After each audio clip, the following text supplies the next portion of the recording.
이종석 국정원장 후보자는 지난 2003년 김대중 대통령 특사단 방북부터 2018년 문재인 정부까지 모두 13번 방북했습니다. 방북 기록을 내라는 야당 요구를 거부하다 뒤늦게 자료를 냈습니다. 국민의힘이 이 후보자의 대북관과 안보관을 검증하겠다고 벼르는 가운데 이 후보자는 북한을 심층 연구했다는 이유로 친북적이라고 하는 평가에는 절대 동의할 수 없다고 답했습니다.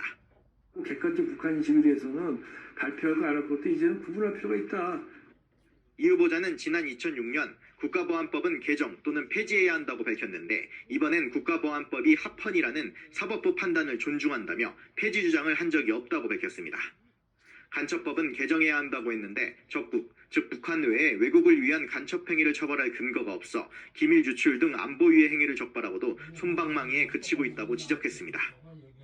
이 후보자는 또한 문재인 정부 당시 북핵 문제를 진전시킬 유일한 방법이 한미연합훈련 중단이라고 했습니다. 이번엔 우리 안보태세의 중요 요소라며 훈련 조건부 중단은 생각해본 적이 없다고 밝혔습니다. 12.3 비상계엄 당일 조태용 전 국정원장 행적을 감찰해야 하느냐는 질문엔 취임 후 살펴보겠다고 답했습니다. 한편 이 후보자는 2022년 3월부터 지난해 10월까지 도로법규를 16번 위반했습니다. 이 중 6번은 어린이 보호구역 내에서 적발됐습니다.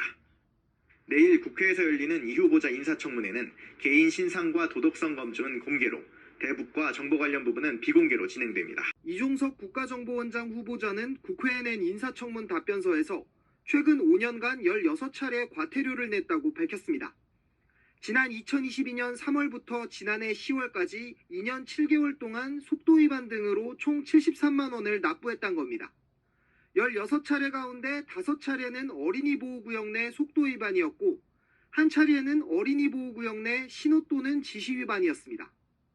2달에 한 번꼴로 교통법규를 어긴 셈인데 이 후보자는 지난 2006년 노무현 정부의 통일부 장관으로 지명됐을 당시에도 2000년 7월부터 2005년 6월까지 12차례 속도 위반을 한 사실이 인사청문회에서 공개돼 비판받았습니다.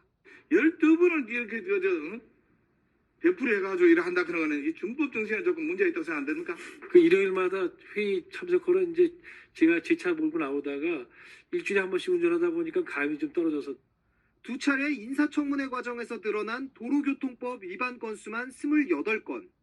이 후보자 측은 부주의했던 데 대해 송구스럽게 생각하며 교통법규 준수에 더욱 많은 신경을 쓰도록 하겠다는 입장을 냈습니다.